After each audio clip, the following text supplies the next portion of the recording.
OpenAI just made a move that's going to change the internet as we know it. If you've been using ChatGPT for free, you're about to see something you've never seen before.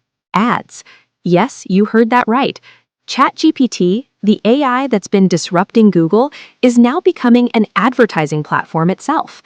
In this video, we're breaking down everything you need to know about OpenAI's first live ad test inside ChatGPT, what it means for users, advertisers, and the future of AI. Let's dive in. OpenAI officially confirmed today that they're rolling out their first live test of advertisements directly inside ChatGPT. This is happening right now for select users. The ads won't appear inside ChatGPT's actual responses. Instead, they'll show up in a clearly labeled section beneath the chat interface. Think of it like a separate box at the bottom of your screen, visually separated from the AI's answers. But here's the kicker. These ads are only rolling out to two specific groups of users. First, free tier users, those of you who've been enjoying ChatGPT without paying a dime. And second, users on the lower-cost Go subscription plan. If you're on ChatGPT Plus or higher tier plans, you won't see ads, at least not yet. This is massive because ChatGPT is one of the world's largest consumer AI platforms, with hundreds of millions of users worldwide.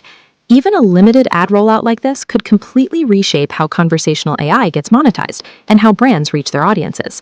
Alright, so how exactly do these ads work? During this test phase, OpenAI is matching ads to three key factors: your conversation topics, your past chat history, and your previous interactions with ads. They're using AI to understand context and serve what they believe will be helpful to you. Here's a real-world example. Let's say you're using ChatGPT to research dinner recipes or meal planning ideas. Based on that conversation, you might start seeing ads for meal kit delivery services like HelloFresh or grocery delivery apps like Instacart. The system is analyzing what you're talking about in real time and connecting you with relevant advertisers.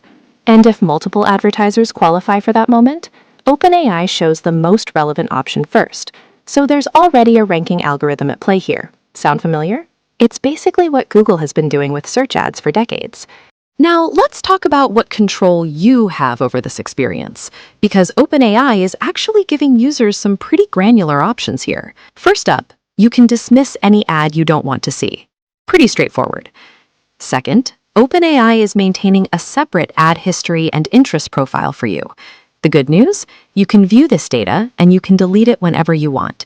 Third, and this is important, you can toggle personalization on or off. If you turn personalization off, ads will only be based on your current chat session, not your entire history. That's a nice middle ground for people who want some level of privacy, but still use the free tier.